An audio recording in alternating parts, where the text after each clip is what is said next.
Si Amane ay isang binatang sanay sa pag-iisa at chill na chill sa buhay na trabaho lang panatilihin ang peace of mind. Ganun pa man, ang pagiging nonchalant nito ay nasubukan ng anghel sa kalangitan ay inabutan sa tabing daan.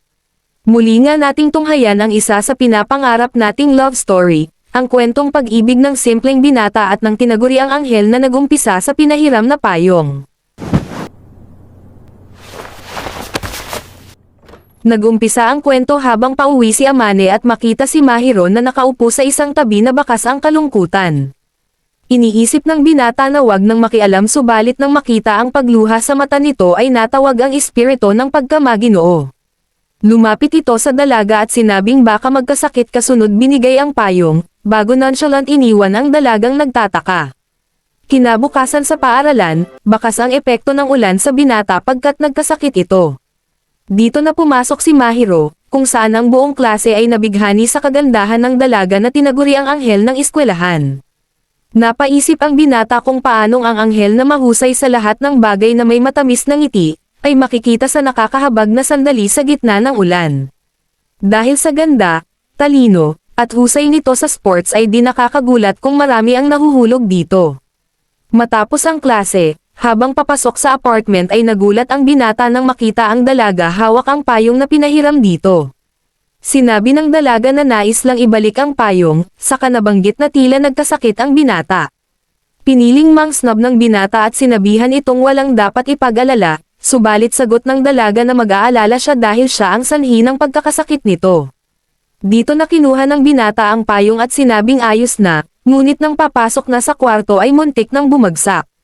Agad naman itong inalalayan ng dalaga at saka giniit na may utang na loob dito.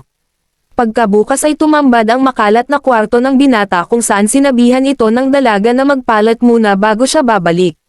Napatanong ang binata kung bakit pa nito nanaisin bumalik dito at sinabi ng dalaga na gusto lang itong makatulog ng mahimbing. Sunod na itong bumalik sa sariling apartment na kinagulat ng binata dahil kapitbahay lang pala niya ito.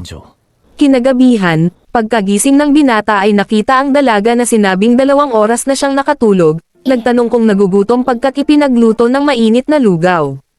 Nagulat ang binata pagkat marunong din pala itong magluto sunod binigay ng dalaga ang thermometer.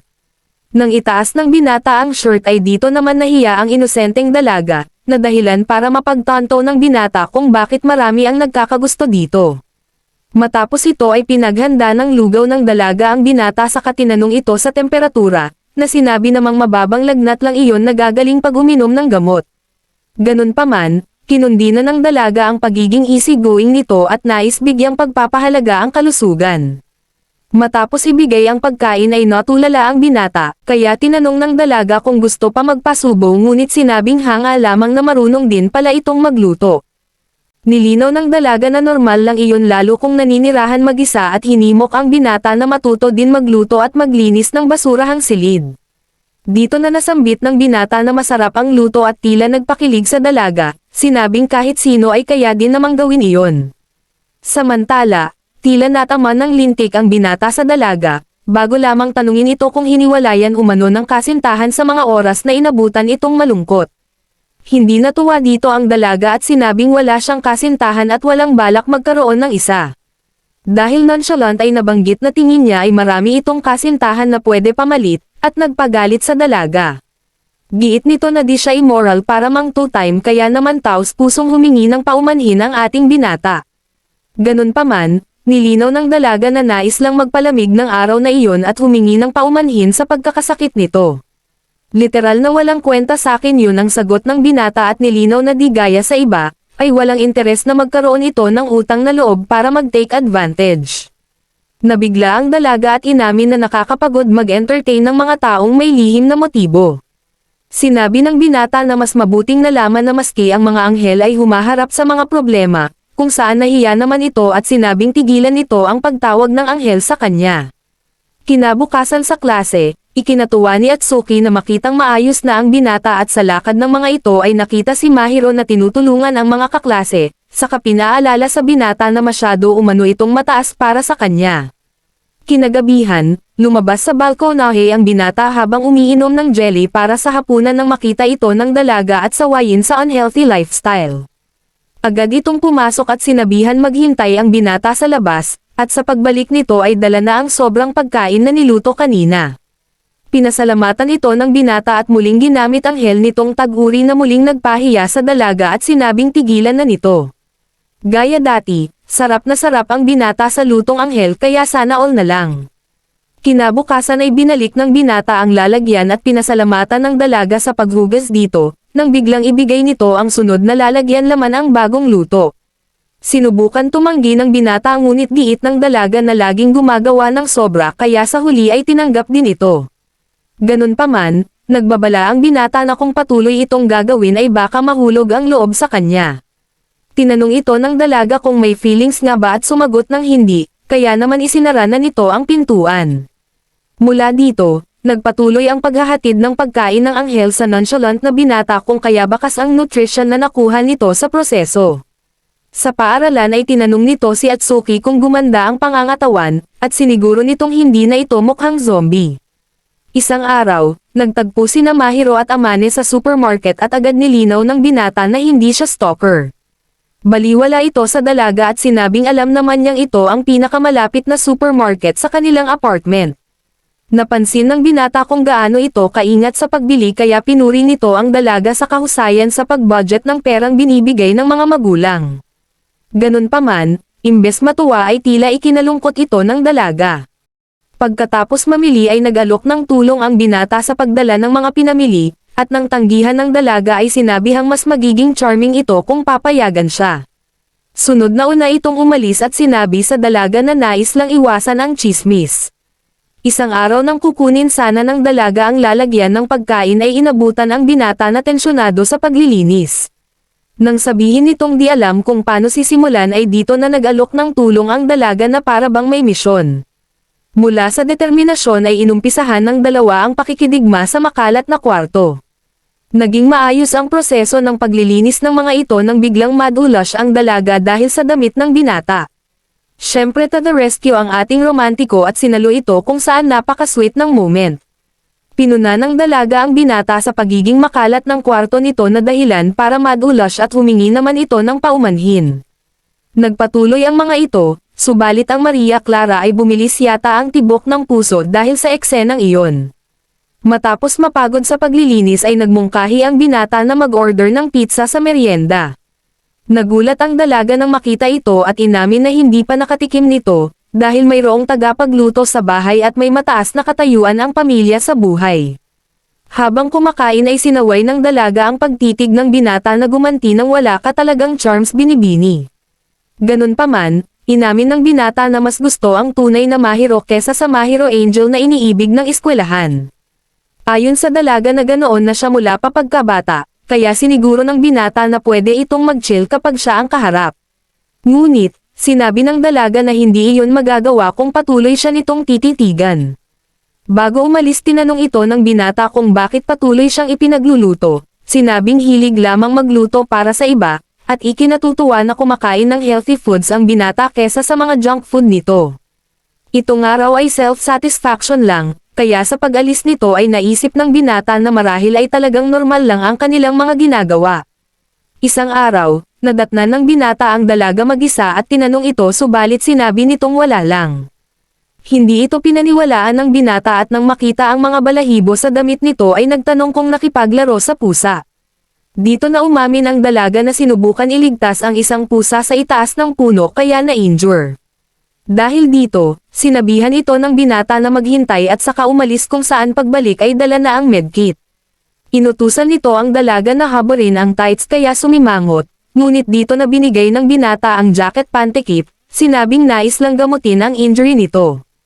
Tinanggap ito ng dalaga at tumalikod naman ang binata, na nakakuha ng thrust points dahil di lumingon para makita ang legs nito. Habang nilalagyan ng benda ay nasabi ng dalaga na magaling pala ito sa first aid, ngunit ayon sa binata na di nga lang umano magaling magluto.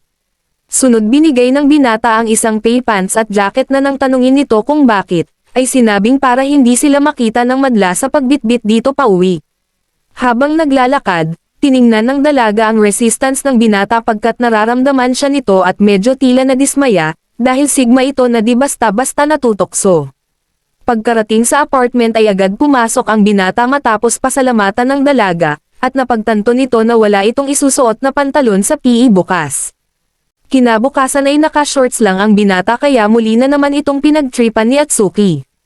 Samantala, sa isang dako ay naroon ang tinaguriang prinsipe na si Kadowaki at tumatanggap ito ng mga pagtili sa kababaihan. Walang paki dito ang binata at nagtataka kung paanong ang eskwelahan ay mahilig magbigay ng mga kakaibang palayaw. Nang bigla, nagtama ang paningin ng ating mga bida at napaiwas ang binata, habang ngumiti dito ang anghel. Kinahapunan, binisita ng dalaga ang binata upang ibalik ang mga damit habang daladala ang niluto. Kinumusta ito ng binata, sinabing maayos na ngunit hindi muna pwede sumali sa mga sports activities. Biniro ito ng binata sa pagpakilig sa kalalakihan gamit ang angelic smile kanina, kaya muli itong sinabihan na tigilan na nito ang nickname na yon. Napatanong ang dalaga kung talagang nakakabuhay sa puso ng kalalakihan ang ngiti, na siyang sinagot ng papuri ng binata sa looks nito sa kabinanggit si Kadowaki. Tila hindi naman ito ganun kakikala ng dalaga na walang interes, at sinabi pang kung looks lang ang basihan para ma-in love ay dapat in love na ito sa kanya. Natigilan ang binata na di man lang ito tumanggi sa angking ganda, subalit ayon dito na alam na iyon base sa kung paano pagkaguluhan ng madlaliban pa sa likas na pag-aalaga sa sarili. Natuwa ang binata nang makita ang paboritong sahog sa pagkain habang sinabihan ito ng dalaga na initin na lang ito. Di sadyang nabanggit ng binata na mas gusto kong sariwa sana iyon, kaya napatanong ang dalaga kung sinusubukan nitong makapasok sa kanyang apartment. Agad tinanggi ng binata subalit sa huli ay nagkasundo na maghati sa bayad, at sa apartment na lang nito magluluto. Napatanong ang binata kung di ito natatakot sa seguridad, na sinagot ng dalaga na sure hit si Junjun kung magbabalak ito. Ayon pa dito na mukhang di siya type ng binata, na nang tanungin nito kung bakit ay sinabing kung ganun ay marahil nagpapapansin na ito ngayon. Sa unang araw ng luto session ay napansin ng dalaga ang malinis na kagamitan pang kusina dahil di marunong ang binata, saka sinabihan itong umupo na lang dahil mag-uumpisa na. Dito na biglang napatitig ang binata sa isip na nahanap na ang asawa na biglang binawi nito, matapos mahuli ng dalaga at pagsabihan sa mga imahinasyon. Matapos ang pagluluto, sisimulan ng binata ang pagkain at hindi mapigilan magpapuri dahil sa sobrang sarap ng bawat isa nito. Nabibigla ang dalaga sa komento nito, ngunit sinabi ng binata na mas mainam kung magiging honesto kung gaano ito kasarap kesa maging silensyo. Dahil dito, parang natama ng Jacob's Ladder ni Angel ng Jujutsu ang binata matapos ngitian ng dalaga. Habang naghuhugas napatanong ang binata kung bakit patuloy nagluluto ang dalaga sa taong di nito gusto. Nainis ang dalaga at sinabing nasisiyahan siya dito lalo't sobrang pangit pa ng eating habit ng binata. Sinabi nitong hihinto na lang kung ayaw na, kaya taranta ang ating binata na wag naman banibiro lang kita. Kinabukasan, matapos ang exam ay napareklamo si Atsuki kung gaano iyon kahirap. Bamanat ang binata na di ito mahihirapan kung nag-review imbes lamandi, ngunit sagot nito na magiging ganon din ang binata pag may kasintahan na.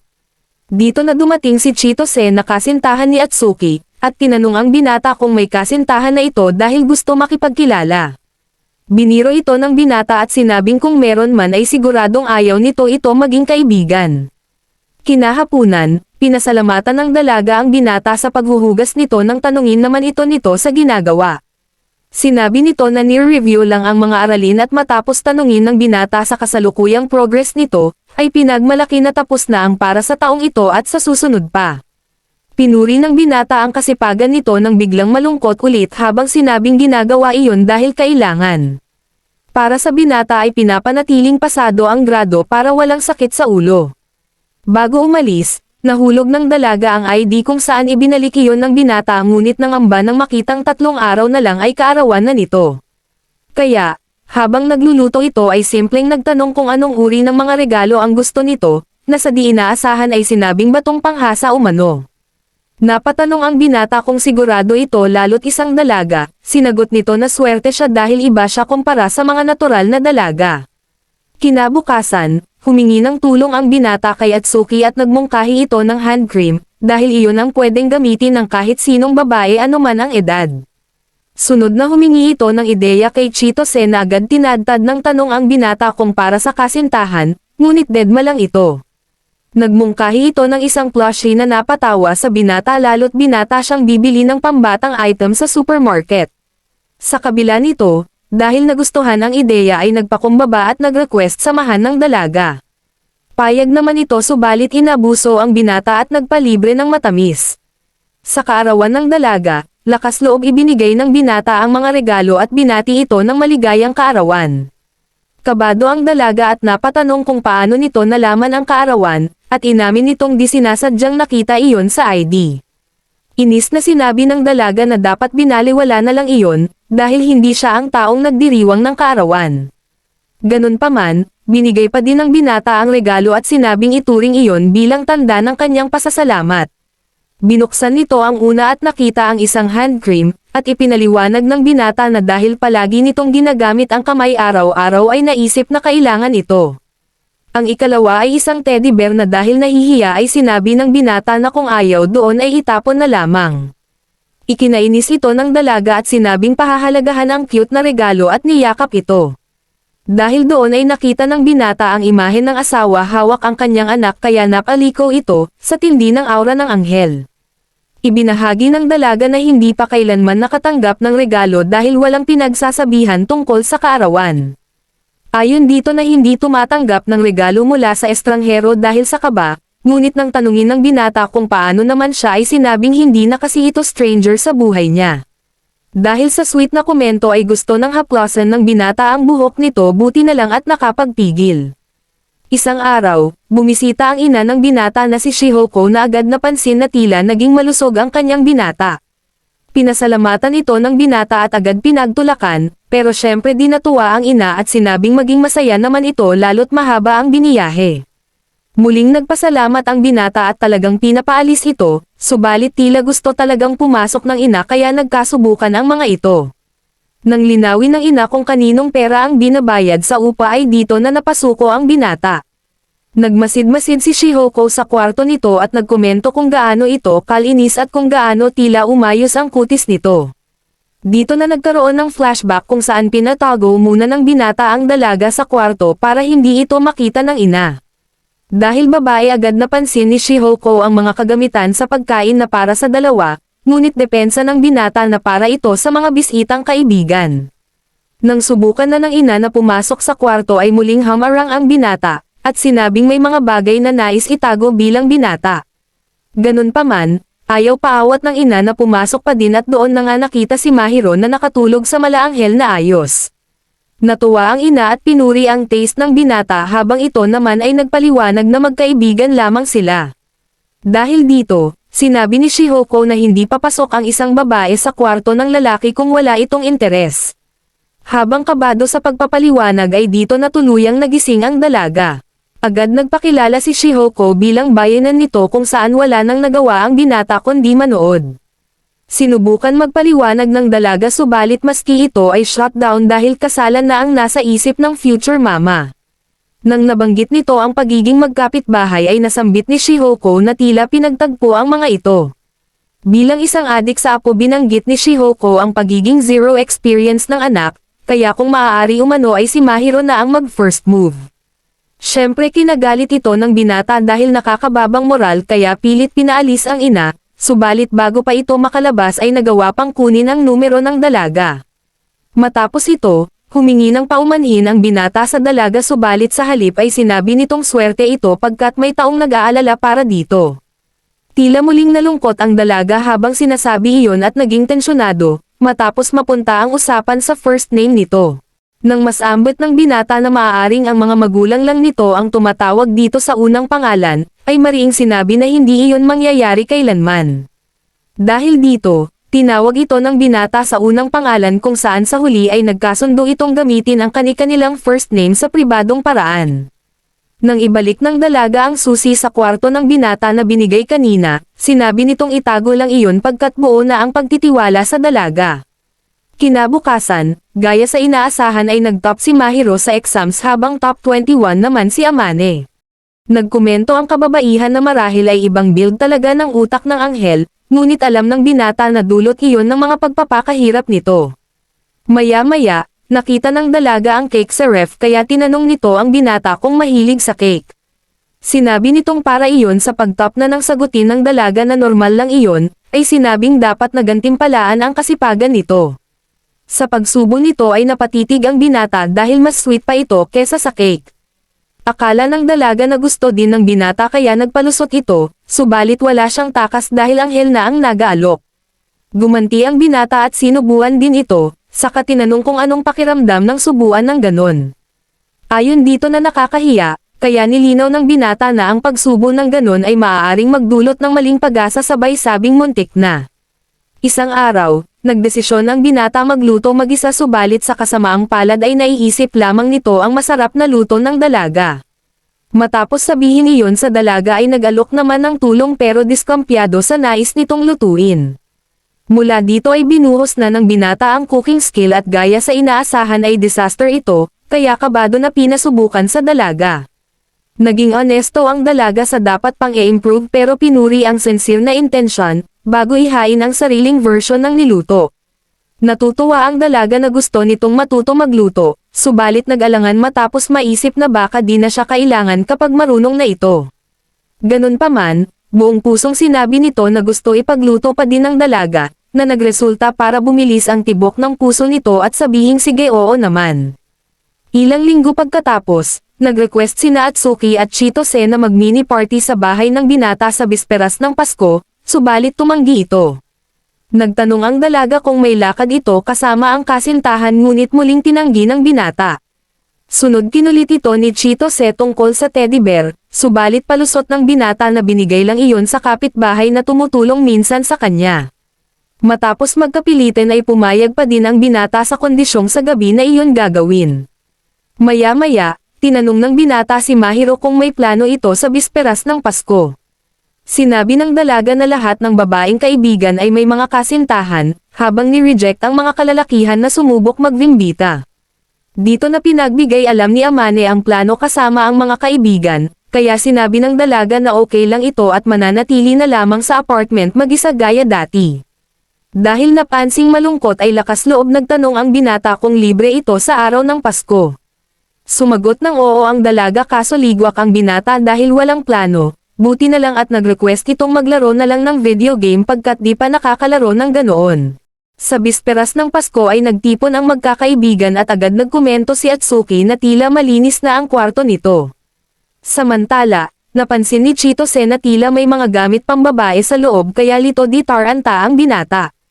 Kasunod nito, nabanggit ni Chitose ang pag-reject ni Mahiro sa mga mangingibig dahil sa may plano na ito, at nagtataka kung sino ang maswerteng lalaki na iyon. Biglang umulan ng snow kaya lumabas ang magkasintahan sa balkonahe, nang laking gulat ng mga ito nang makita doon ang anghel mula sa kalangitan. Dahil dito ay nagtipon na nga ang apat at humingi ng paumanhin si Mahiro kay Amane, ngunit sagot nito na okay lang at di nito kasalanan.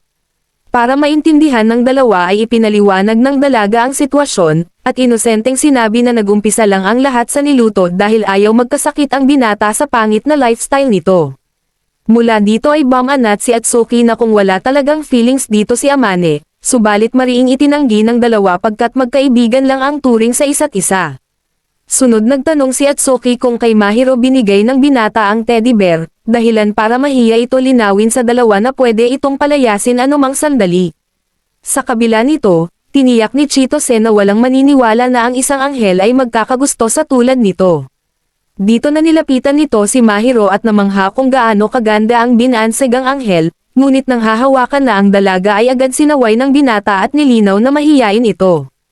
Agad humingi ng paumanhin si Chitose sa kapormal inabot ang kamay para makipagkaibigan na mainit naman tinanggap ng dalaga.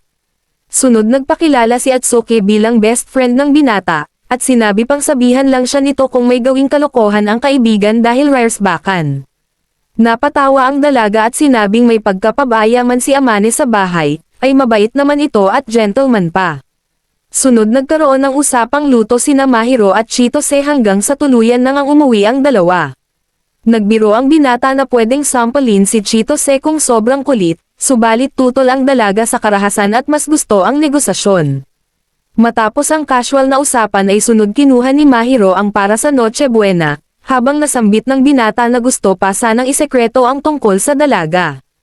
Habang kumakain ay namamangha ang dalaga sa gana ng binata, at sinabi naman nitong sobrang sarap kaya imposibleng di lumigaya habang kumakain. Habang naghuhugas, tinanong nito ang dalaga kung paano natutuhan ang iba-ibang bagay.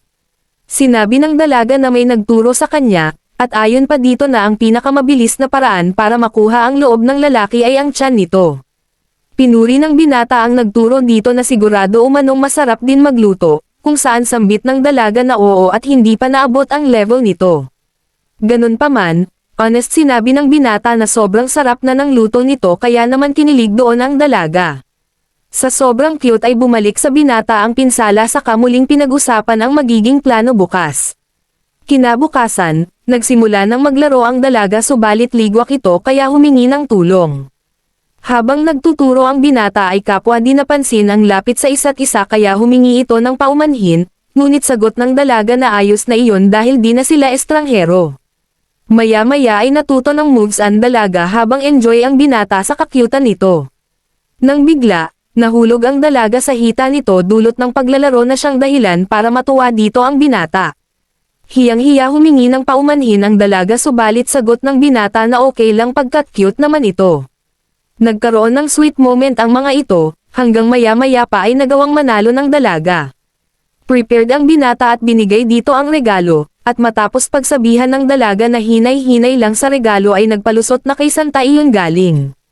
Binuksan ito ng dalaga at nakita ang isang lalagyan ng susi, na para sa mga susi ng apartment ng binata. Namangha ang dalaga, sinabing may style pala ito sa pagpili ng mga bagay di tulad ng inaasahan. Sunod na banggit nito na cute pala ang binata sa kabataan, dahil nakita sa pinadalang litrato ni Shihoko kaya medyo nahiya naman ito. Binaliwala ito ng binata kaya heto't sinagi ng dalaga ang buhok nito, sinabing gwapo ito habang kinilig din ng sekreto. Dahil dito, di pumayag si romantiko at gumanti sa dalaga, kaya o pag-ibig na wagas kailan kaya sa atin ipaparanas. Kasunod nito, sinurpresa ng dalaga ang binata ng sariling regalo na isang panglaban sa lamig. Dahil sa relaxing ang sandali ay nabanggit ng binata ang pagiging open sa kanya ng dalaga, at nasisiyahan na makita ang matamis nitong mga ngiti. Dahil sa kilig ay pinatahimik ito ng dalaga at saka tumakas palabas na mukhang kamatis. Sinundan ito ng binata at binigyan ng towel para di malamigan at magkasakit. Para tapusin ang Pasko ay pinasalamatan ni Amane ang dalaga sa pagbibigay kulay sa buhay na matamlay, at tumugon si Mahiro sa parehong salita ng pasasalamat. Kinabukasan, napansin ng binata na tila namumula ang mukha nito, pero nang tanungin kung okay lang ay sumagot ng oo. Dahil alam na nagsisinungaling ito ay sinuri ang temperatura, at saka nabuking ang may lagnat na sinungaling. Dahil sa pagmamatigas binuhat na ito ng binata papasok sa kwarto nito upang makapagpahinga, subalit pinigilan ng dalaga na giniit na bawal pumasok ang lalaki sa kwarto ng isang babae. Dahil dito, pinapili ito ng binata kung sa kwarto niya o kwarto nito at sa huli ay pinili ang kwarto ng binata. Pagkarating doon ay inas-ikaso ito ng binata gaya ng pag-as-ikaso nito sa kanya noon, at nagpasalamat ang dalaga sa pag-aalaga nito sa kanya. Sinabi ng binata na ginawa din naman nito sa kanya noon, at matapos tanungin ang dalaga kung bakit pinipilit ang sarili, ay sinabing ayaw lang naman maging pabigat. Nang aalis na sana ang binata ay pinigilan ng dalaga para sabihin ang cute na good night. Sa halip umalis, hinawakan ng binata ang kamay nito at nilinaw na tinutulungan lang ito makatulog. Kinabukasan, sinuri ulit ito ng binata na sinabing medyo okay na at saka nag-alok ng lugaw kaya siguro kakamping ang mga ito. Matapos kumain ay nag-usap muna ang mga ito, kung saan sinabi ng dalaga na walang sino man ang nag-alaga sa kanya ng ganito. Humingi ulit ito ng paumanhin sa pagiging pabigat, at saka nabanggit na lagi siyang mag-isa noon sa bahay pagkat ang katulong na si Koyuki ay gabi pa ang duty. Dahil dito, siniguro ng binata na mananatili sa tabi nito, at mariing sabi pa na hindi makayanan na makitang magkasakit ang taong mahalaga sa kanya. Muling naghawak kamay ang mga ito para mabilis makatulog ang dalaga, habang sa panig ng binata ay tensyonado na sa kung anumang nararamdaman. Sa bagong taon, magkasama ang dalawa at nangako sa isa't isa na ipagpapatuloy ang nasimulan sa nakaraang taon. Sunod na katanggap ang mga ito ng mensahe, kung saan muling nan-trip si Atsuki at ang ina ng binata kong lovely-dovey ito kasama si Mahiro. Samantala, Nagmensahe ang ama nito na bibisita bukas at matapos sumangayon ay dito na biglang nakatulog ang dalaga sa balikat ng binata. Sinubukan gisingin ito ng binata subalit mas lumala lang ang posisyon at naisip na marahil ay napagod ito ng husto dahil sa pag-aasikaso. Muli nito itong gin-icing pero wala na finish na, lalo nang maamoy ang namumukod tanging bango nito. Nag-total concentration ito para makita ang best move, at napagpasyahan na dalhin ulit ito sa kwarto at sa sala na lang siya matutulog. Habang napansin kung gaano ito kaganda ay di napigilan ang sarili at hinaplos na nga ang pisngi nito. Kinabukasan, inabutan nitong tulog pa din ang dalaga at muling tumitig dahil cute. Muli itong humaplos kaya nakita natin ang anghel sa kalangitan na nagpamalas pa ng cute na galawan. Kung kaya, sa paggising ay lubos ang gulat nito na dahilan para agad linawin ng binata, na wala siyang ginawang kain na hinala. Napatanong ang dalaga kung gusto nito ang paghawak sa pisngi at binunyag na gising siya ng gabing iyon. Nagiging kabado na ang mga itong pareho at kapwa hindi alam kung anong uri ng sandali ito. Bamanat ang binata na kung sa halip ay gusto ba nito kung may ginawa siya, kaya't sa kilig at pagiging inosente natapos ang eksena.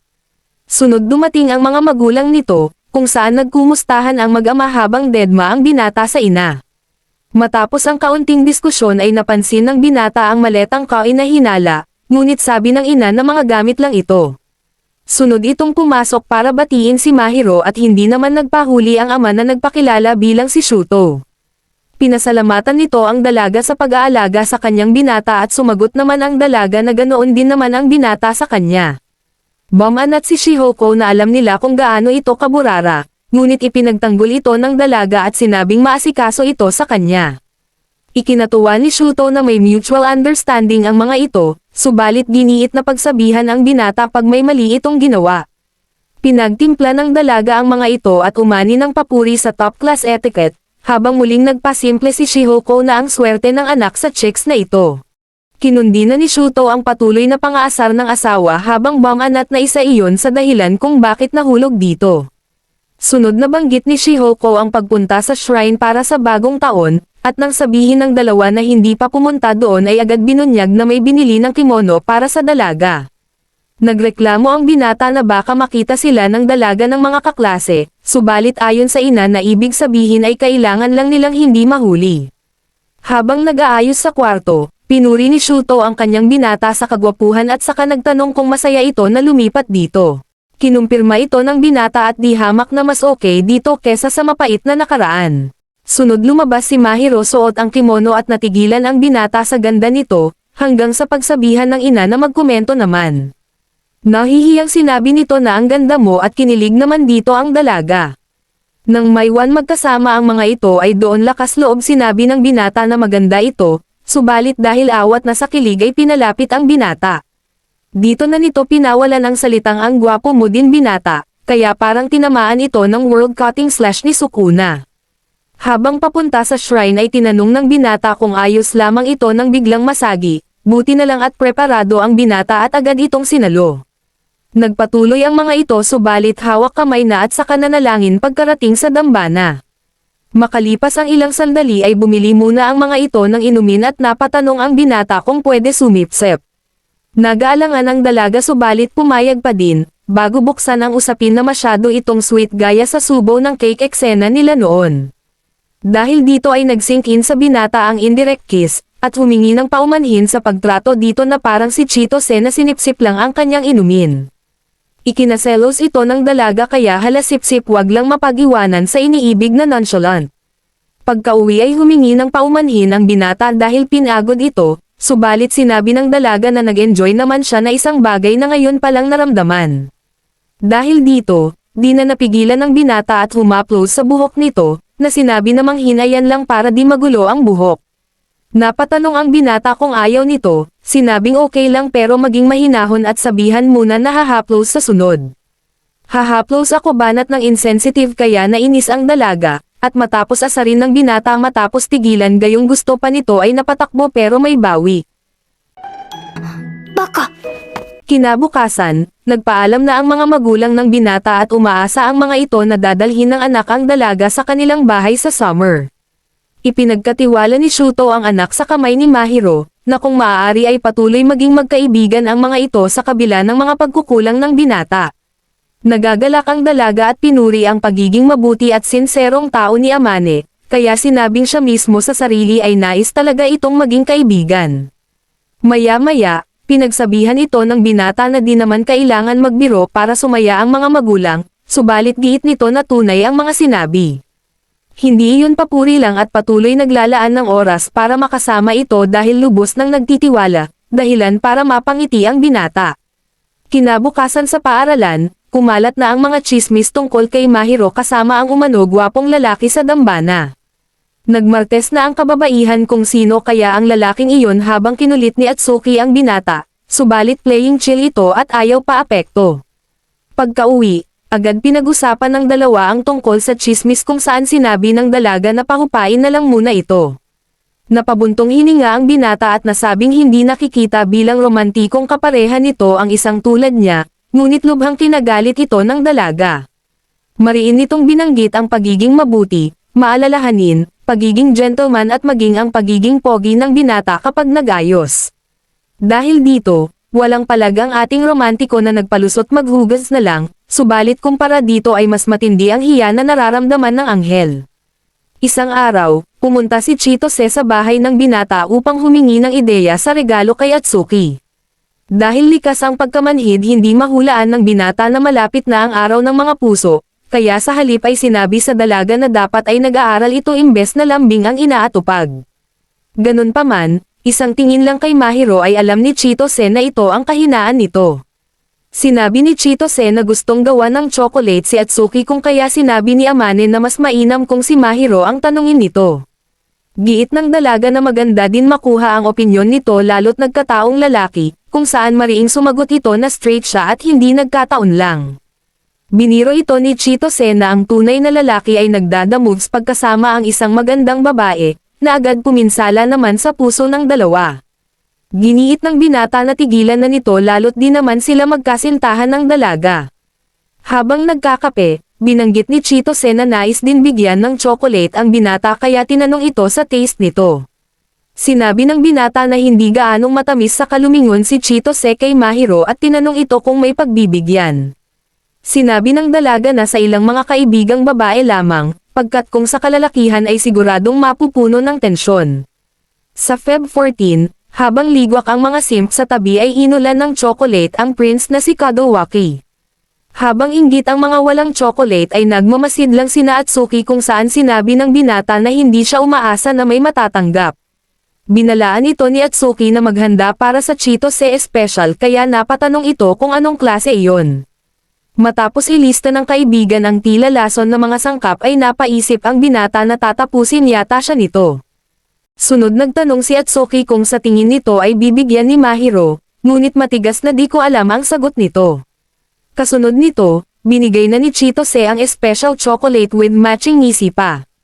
Pagkaalis ng magkasintahan nilapitan naman ng binata si Kadowaki, at binigyan ito ng plastic bag para may lalagyan ng kabundok na chocolate. Maya-maya ay halos maiyak ang binata sa chocolate de special ni Chitose, ngunit to the rescue ang anghel at binigyan ito ng mainit na chocolate pang kontra sa naimpyernong chocolate ni Chitose. Agad itong tinikman ng binata at laking ginhawa na pinuri ang dalaga sa sobrang sarap nito. Napatanong ang binata kung ginawa nito iyon para sa Valentine's Day at may pag-alangan nitong inamin. Sunod itong tumakbo at iniwan ang binata na napaisip kung may mali na namang ginawa. Nang sundan ito ay dito nakita ng binata ang isang regalo at ang pasasalamat gamit ang sulat kamay nito. Pagbukas noon ay nakita ang God-tier chocolate na hindi masyadong matamis, at napagtanto nitong nakinig pala ang dalaga nang mapag-usapan ang taste noon. Kinabukasan, nagpasalamat si Kadowaki sa tulong ng binata at patuloy ang mga fangirl nito sa pagiging fan. Napatanong si Atsuki kung para saan iyon at matapos ikwento ng binata ay napatawa ito na natuto ng mamalengke ang kaibigan. Giit ng binata na naimpluwensyahan lang siya, at matapos biruin ni Atsuki na may asawa na pala ay tinanggi ulit nito. Kasunod nito, binunyag ni Atsuki na hindi boto ang ama na pakasalan si Chitose, ngunit determinado na kumbansihin ito. Nagbigay good luck ang mga ito, ngunit giniit ng binata na walang romantikong relasyon kay Mahiro. Pag-uwi nakita ng binata na naghihintay ang dalaga, at tinanong ito kung ano ang pwedeng gawin para mapasalamatan ang masarap nitong chocolate. Sinabi nitong wala, ngunit giit ng binata na kailangan may gawin para maging patas sila. Nangako ito na mag-iisip ng pantubos doon subalit pinayuhan itong wag aasa ng higit. Mahinahon sumagot ang dalaga anumang ibigay nito ay pahahalagahan gaya sa naunang teddy bear na bigay nito. Sunod nitong tinanong ang binata sa kaarawan at matapos sabihing November ay nainis ito dahil di sinabihan. Sagot ng binata na di pa sila ganito ka-close noon kaya maaaring magsungit at isiping assuming siya. Mariing sabi nito na ipagdiriwang iyon ng magkasama ngayong taon kaya nagulat ang binata.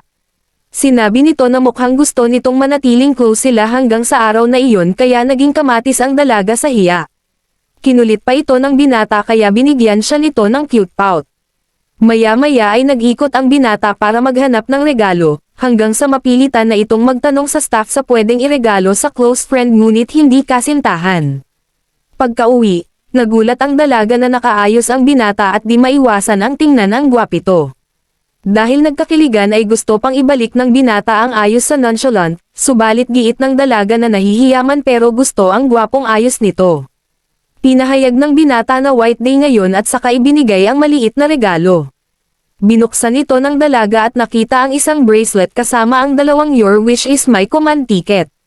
Ginamit ng dalaga ang isa at hiniling sa binata na ilagay ang bracelet kaya agad naman nito iyong sinunod.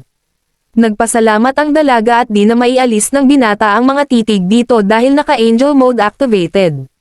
Maya-maya ay ipinagbalita ng binata ang nangyari kay Atsuki. At natuwa naman ito na sa wakas ay kumilos na bilang lalaki ang kaibigan. Medyo alangan pa ang binata subalit ngumiti ang kaibigan, sinabing halatang nagbago ito nang makilala si Mahiro at ngayon ay kailangan na nitong kumilos. Pagka-uwi, sinalubong ito ng dalaga sa apron kaya parang mag-asawa ang mga galawan nito. Nagtanong ang dalaga ng ba't ngayon ka lang, sinabi ng binata na kumain lang kasama ni Atsuki. Nainis ang dalaga, subalit siniguro ng binata na kakainin ang niluto nito. Giit ng dalaga na tataba ito subalit pumayag matapos makitang medyo payat pala ito. Giit ng binata na ito ang payat sabay hawak para patunayan, kaya sa huli ay nagkakiligan ang mga ito. Nagsorry ang binata sa paghawak subalit ayon sa dalaga na okay lang basta't ito ang hahawak sa kanya, lintik ang sweet naman.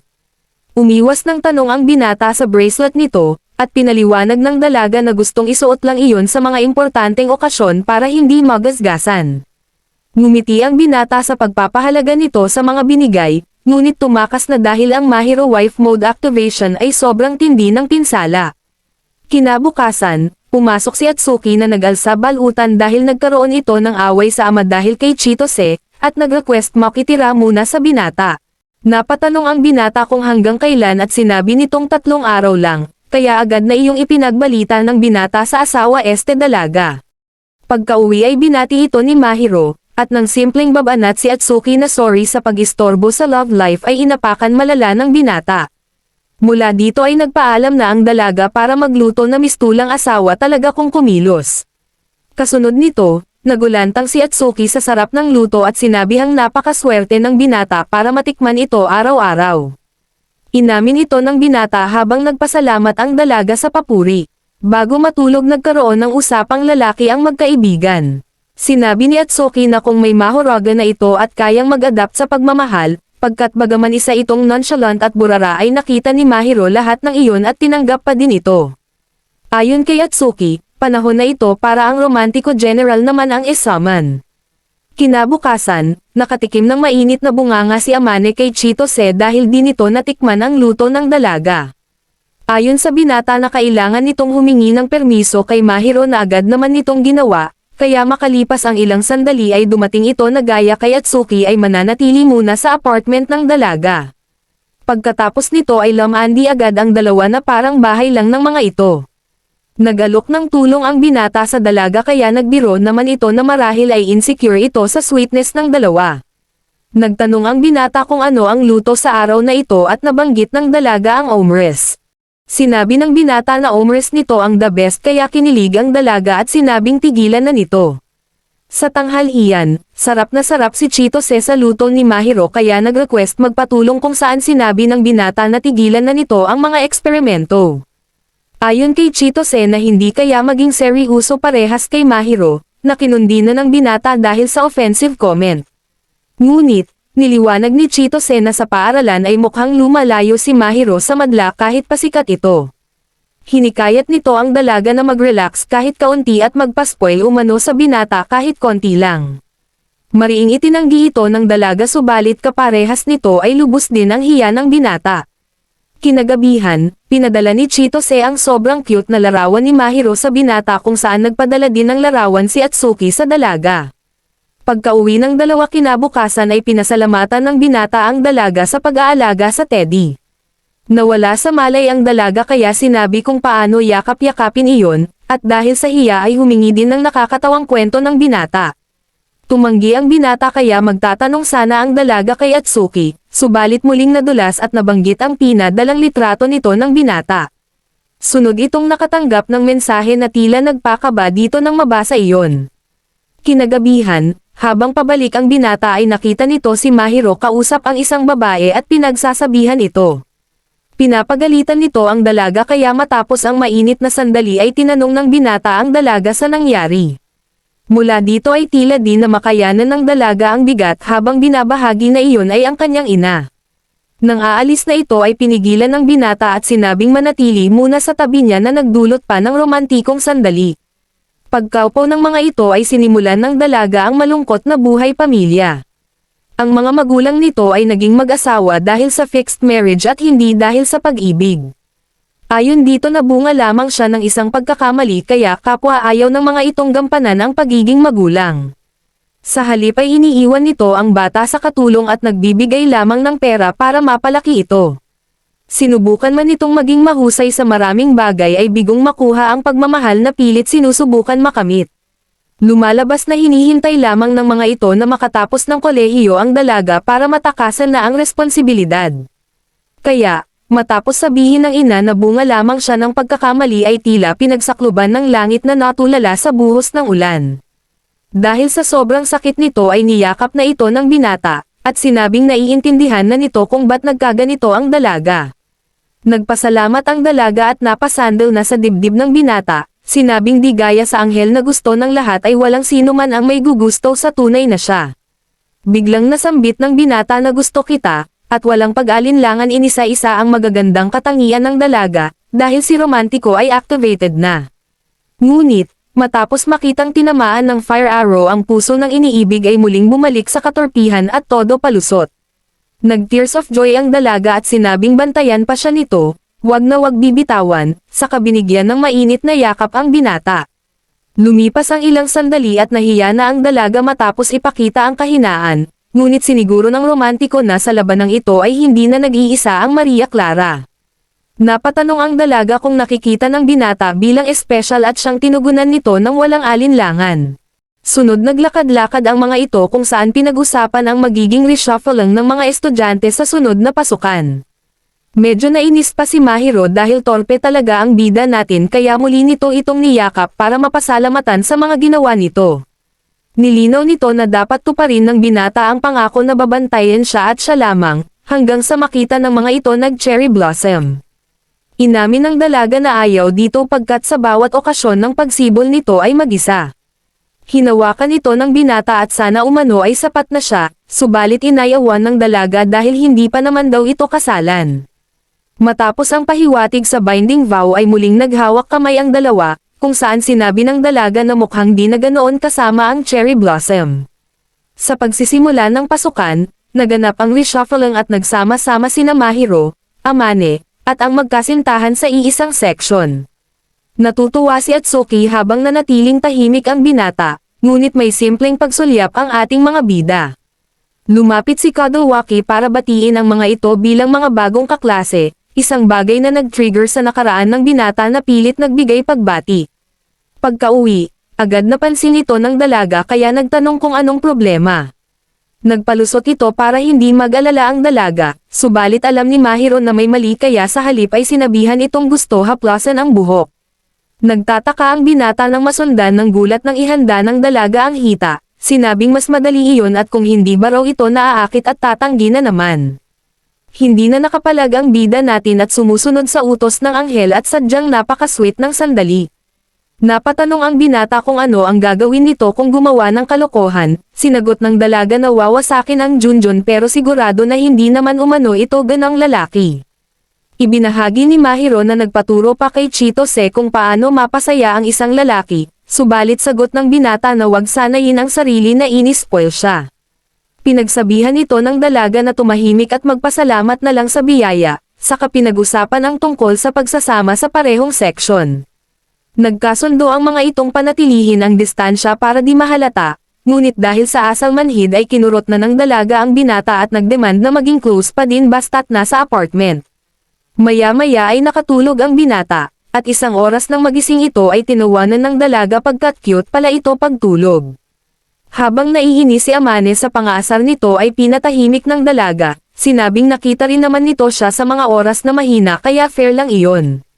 Muli nitong kinurot ang binata sa kasinabing kung kailangan nito ng kausap ay narito lang naman. Binanggit ng binata ang pagiging clingy nito, subalit ayon sa dalaga na hindi lahat ay nakakaranas ng espesyal niyang pagtrato.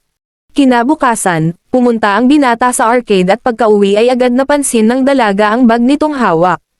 Medyo nahihiya pa ang binata pero sa huli ay inamin na naglalaman ito ng mga plushie para sa kanya.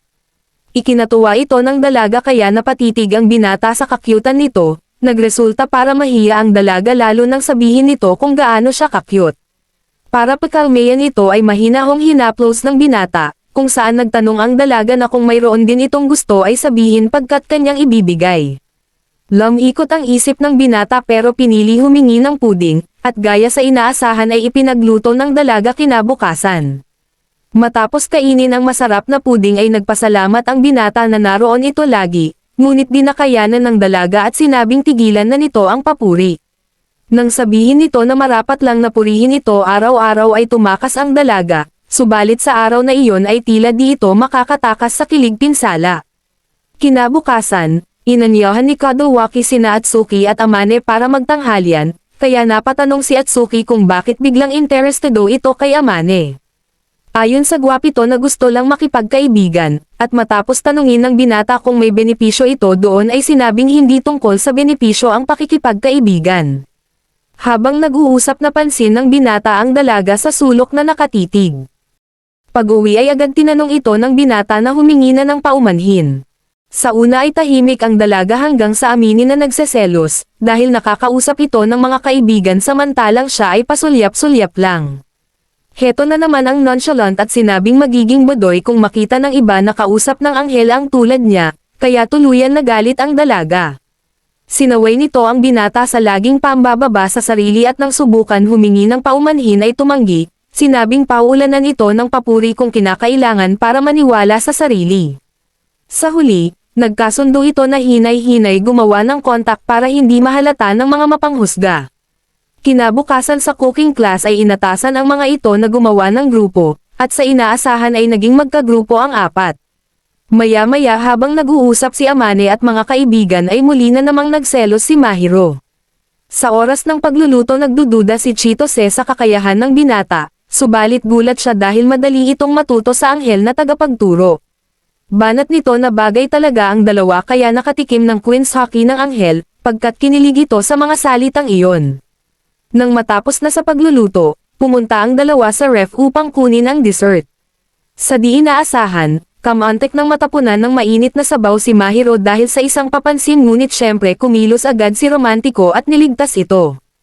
Natigilan ang buong klase habang sinabon ng binata ang pasaway at ngayon ay nakahawak pa din sa dalaga. Humanga ang marami sa Romantiko mode ng binata at napakomento pa si Chitose na cool ito. Bumanat ulit ang nonchalant na wala kumilos lang siya at humawak dahil kailangan, bagay na di nagustuhan ni Mahiro dahil iba ang gusto marinig. Pagka-uwi, nag-aalala ang dalaga kung gaano pa katagal bago makakakilos ng normal sa mata ng publiko. Ni-reassure ito ng binata at sinabing hindi babaliwalan ang kaibigan, kaya minus points na naman at di gumana ang paghaplos sa dalaga. Nagkaroon pa ng kaunting lambingan ang mga ito hanggang sasabihin ng dalaga na hindi talaga mangyayari kung hindi siya kikilos. Para tangik ang ating binata at hindi makuha na gusto na nitong maging sila, buti na lang at wala sa bokabularyo ni Maria Clara ang salitang backup plan. Makalipas ang ilang sandali, ibinahagi ng binata ang tungkol sa bakasyon subalit hindi matuwa ang dalaga pagkat di alam kung ano ang gagawin gaya sa nakasanayan. Binanggit ng binata ang luto session nito kasama si Chitose at sinabi nitong yun lang ang plano na meron. Dito na nito tinanong kung libre ang binata na nagtataka kung anong meron, saka kinuha ng dalaga ang huling "Your wish is my command" card, para anyayahan ang binata na samahan siya mag-shopping sa Golden Week. Parang tangik na pumayag ito pero di alam na date iyon, habang sinabi ng dalaga na dapat nitong gawin anuman ang hilingin sa araw na yon. Tungkol sa iba pang pupuntahan ay wala pa itong plano ngunit gusto ang lugar na kapwa sila magiging maligaya. Nahihiyang sinabi ng binata na gusto pumunta sa Neko Cafe na agad pininta ni Mahiro sa isipan, saka dinagdag na sunod mamimili ng damit at susubukan mag-arcade. Kinalaunan, nagsimula na ang luto session ni Chitose kasama si Mahiro sa bahay ni Amane. Gaya sa inaasahan ay nagdiskusyon ang dalawa, at binanggit ng binata ang nakaraang chocolate na bigay ng pasaway. Habang nagluluto ay inantok ang binata, at sa paggising nito ay nakasandal na sa balikat ng dalaga. Habang nagmamatamisan ay ikinatuwa ni Chitose ang eksena, at napatanong kung kailan pa naging first name basis ang mga ito. Tinitigan ito ng binata at kung may ginawa na namang kalokohan pero tumanggi, liban sa isa na legit may ginawa. Kasunod nito ay kainan time na, at sa awa ng may kapal ay walang lason ang lutong Chitose na kalaunan ay nagpaalam na din.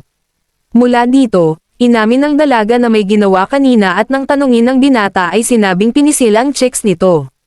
Biniro ito ng binata kung natuwa at agad naman umamin, kaya bilang ganti ay hinaplos din ng binata ang chicks nito. Well, ganito dapat ang galawan mga romantiko. Matapos ito, nagtanong ang dalaga kung alin ang mas gusto ng binata, Maria Clara style o modern skinny fashion. Bilang romantiko ay syempre pinili ang Maria Clara style, subalit natakot nang sabihin nitong sisiguruhin na babagsak ang tuhod ng binata sa kanyang pormahan. Kinabukasan, heto na nga ang Mahiro Maria Clara modern variation at talagang napanganga ang binata sa ganda nito. Hawak kamay pumunta ang mga ito sa Neko Cafe, kung saan matapos subukan amuhin ng dalaga ang isang pusa ay iniwanan nito. Siniguro ng binata na di lang iyon sanay sa kanagkape ang mga ito. Hirap ang dalaga na inumin iyon dahil cute, habang lihim na kinunan ito ng binata matapos uminom dahil mas cute. Gusto ng dalaga na burahin iyon pero nang sabihin ng binata na cute ito ay umatras na burahin iyon. Habang hawak ang mga pusa ay napatanong ang dalaga kung bakit gusto nito ang mga pusa. Sinagot ng binata na naalala dito ang dalaga na matigas sa labas pero pusong mamon sa loob.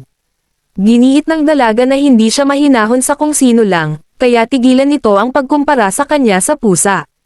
Maya-maya sa mall, habang magkahawak kamay ay napahinto sa isang damit, tinanong ng binata kung gusto subukan ng dalaga dahil mukhang maganda. Habang pumasok ito sa fitting room, may dalawang chicks ang naakit sa pogi kaya poporma sana ngunit sinabing may kasama.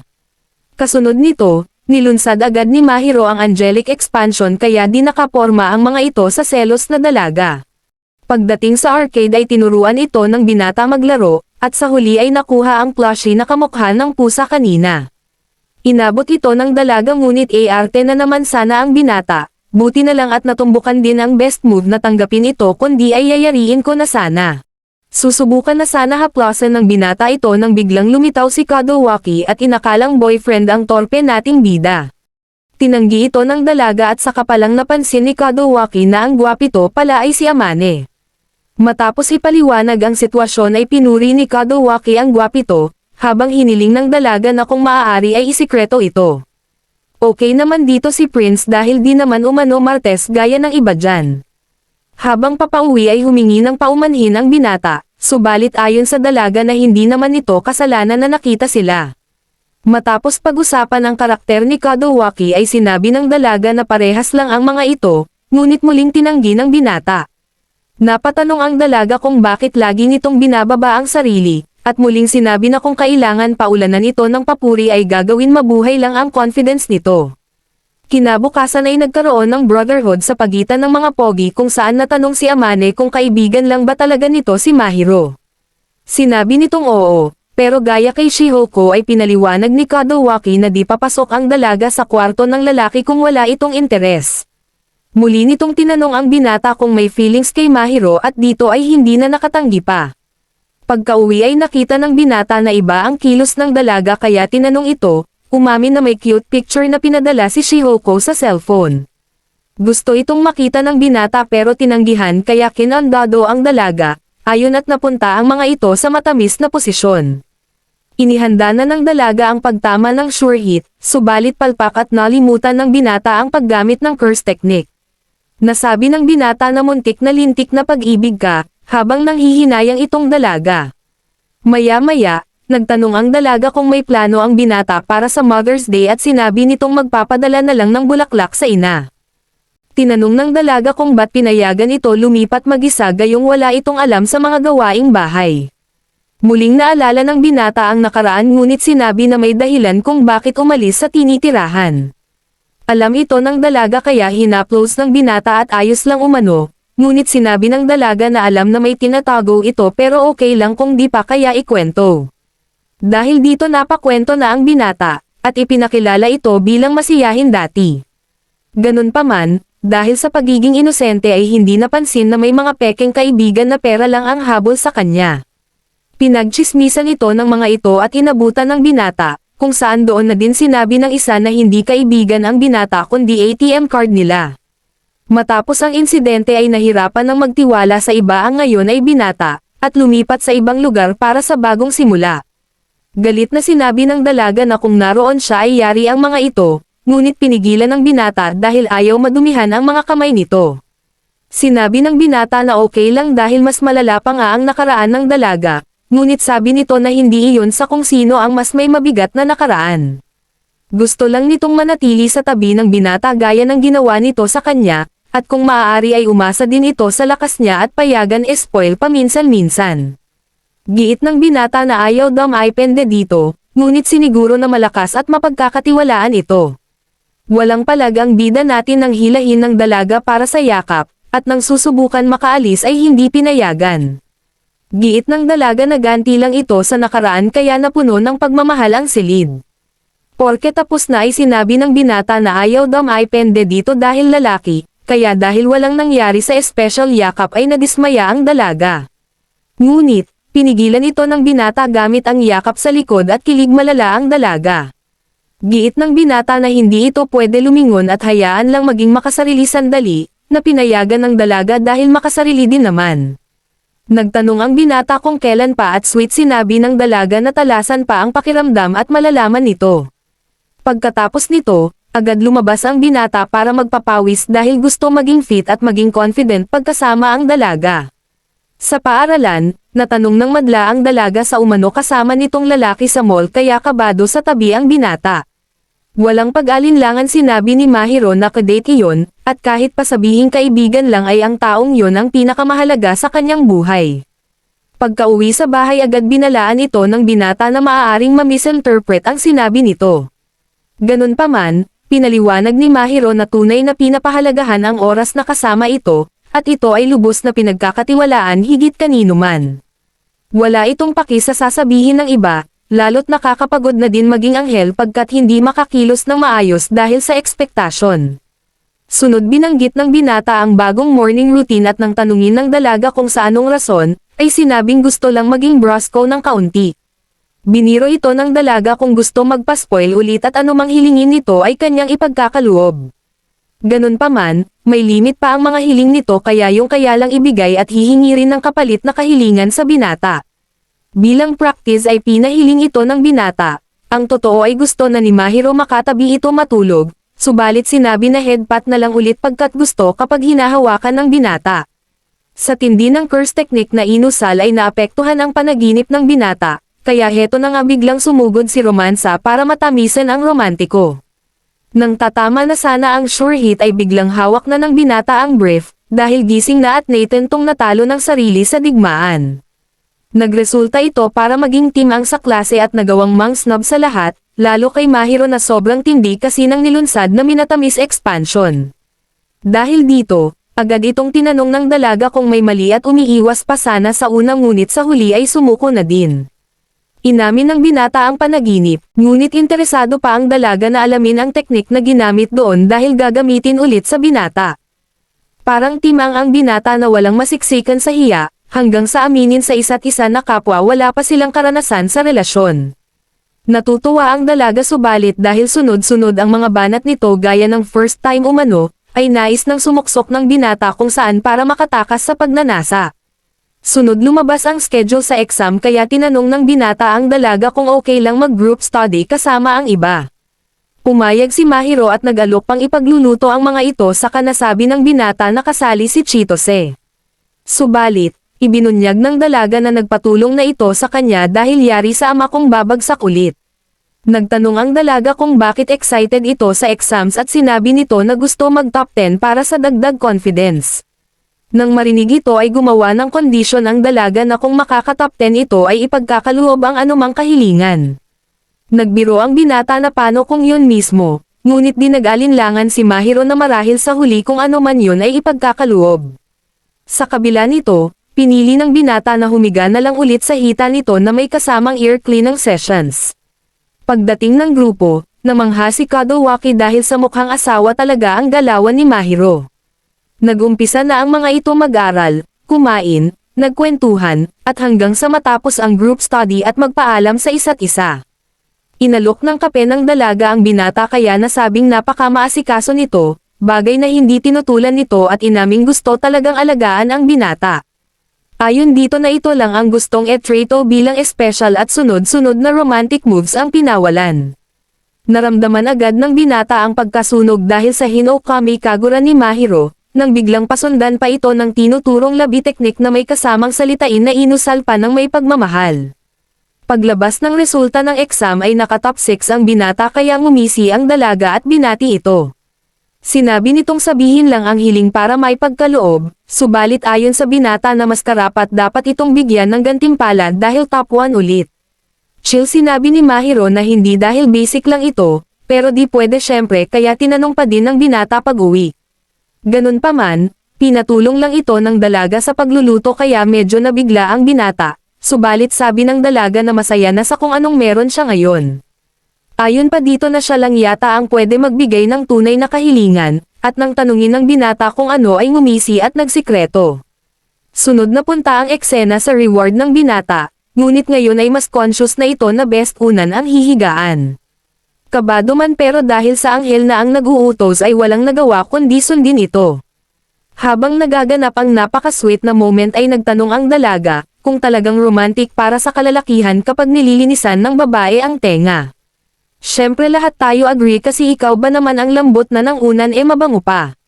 Matapos ang kanan ay kaliwang tenga naman kaya dito na nga may nakal-ikot sa ating romantiko, pero saludo dahil matatag ang resistance ng Maginoo. Kasunod nito, hinaplos ng dalaga ang buhok ng binata at bakas ang ginhawa dito sa bawat haplos. Pinuri ng dalaga ang magandang tekstura ng buhok nito at ginantihan ng binata na gusto rin ang buhok nito. Humingi ng paumanhin ang binata sa paghaplos ng buhok nito na walang permiso, subalit mariing sabi nito na gusto kapag hinahawakan ng binata. Sunog ang binata sa curse technique ng dalaga, at napapaisip na lang kung hanggang kailan tatagal ang reverse curse technique. Nakatulog ulit ito sa hita ng anghel at pagkagising ay nakitang nakatulog din ito. Sinubukan itong gisingin ng binata, kinurot ang pisngi, tinawag ang pangalan, pero maski tulog ay nakakagamit pa din ito ng curse technique kaya pagsuko lang ang tanging resulta. Dahil Maginoo ay dinala na ito sa sariling kwarto, ngunit nang aalis na sana ay sinabi ng dalaga na dito ito maihiga ngayon. Palagang romantiko na tumanggi, at sa halip ay binigay dito ang teddy bear na tumalo sa waifu sorceress.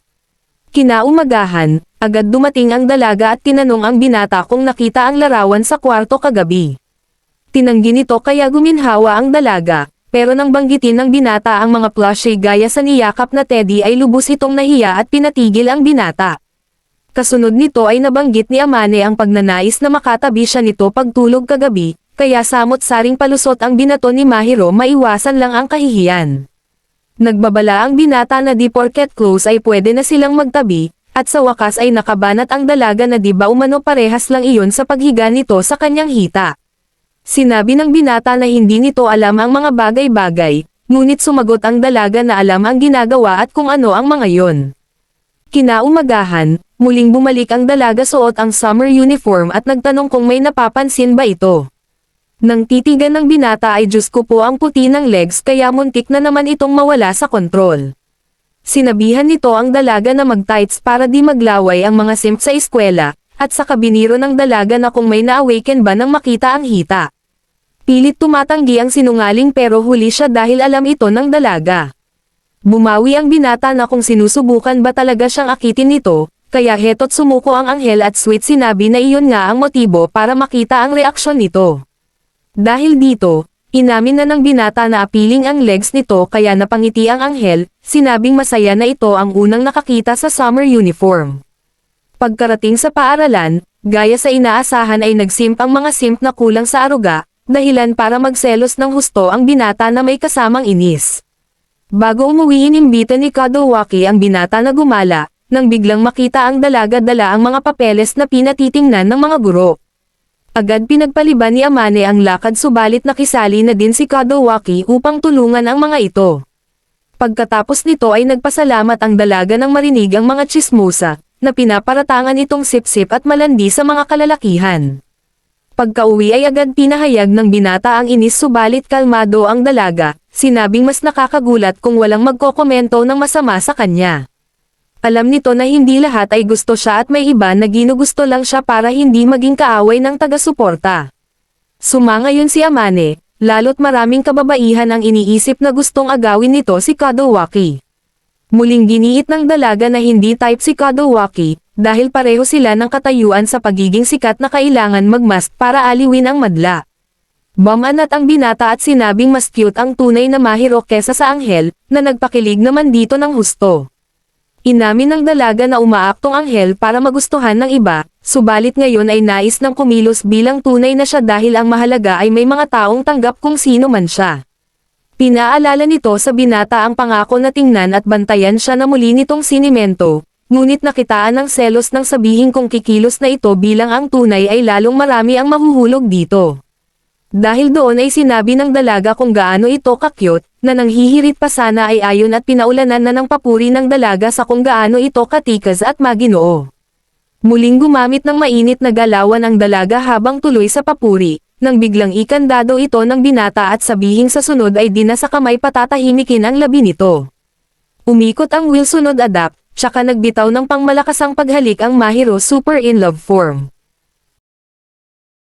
Kinaumagahan sa paaralan, nag-uusap ang dalaga at si Chitose sa school festival nang sa pagpasok ng binata ay talagang nagkahiyaan na nga.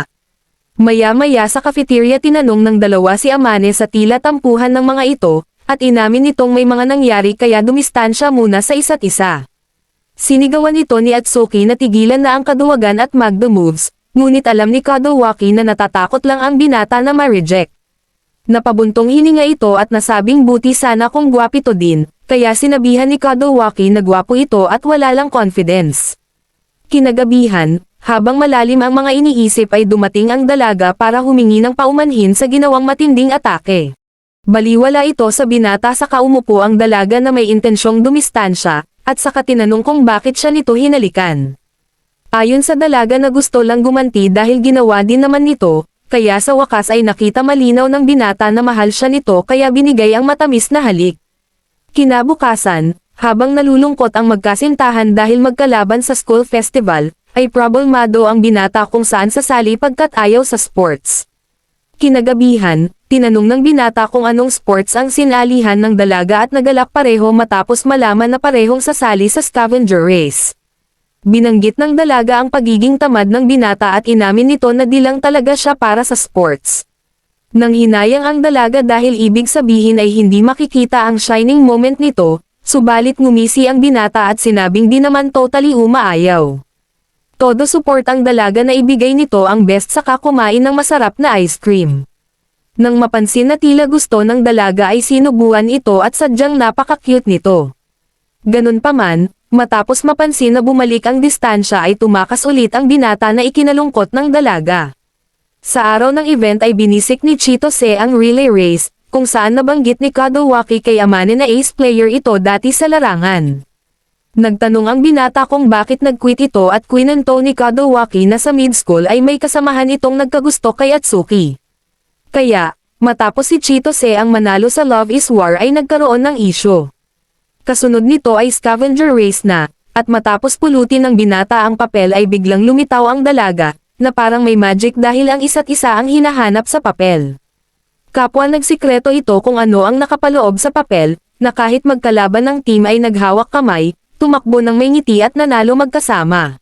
Kasunod nito binasa ni Chitose ang nakapaloob sa papel at sinasabi sa papel ni Amane ang taong sa tingin ko ay maganda. Nang kay Mahiro na ay sinasabing ang taong pinakamahalaga sa akin, na siyang nagpagulat sa lahat at nagpatigil sa oras. Sa inaasahan ay marami ang umalma kung saan nagtipon ang kalalakihan sa upuan ng binata. Tanong ng isa kung paano nangyari na ito ang pinili ng kanilang anghel gayong talunan, na sinagot nito na isa-isa lang dahil mahina ang kalaban. Pinaliwanag nito ang pagiging magkapitbahay at pati ang lalaking kasama nito sa shrine at sa mall ay walang iba kundi siya. Masasabing importante sila sa isa't isa subalit sinabing hindi naman magkasintahan. Walang gusto maniwala at bamanat pa ang isa na syempre hindi ito ka-level ng anghel nila. Dahil dito, mariing sinabi ng binata na wala siyang pake sa anghel nila at interesado lamang sa babaeng may pangalang Mahiroshina. Sunod dumating ang dalaga sa eksena na agad tinanong ng isa, kung talaga bang si Amane ang pinakamahalagang tao sa buhay niya. Walang alinlangan sumagot ng oo ang dalaga, sabay tanong kung may problema doon. Nagtanong ang kalalakihan na bakit si Amane pa, at sinagot ng dalaga na bakit ba iniisip ng mga ito na ganoon kababa ang binata.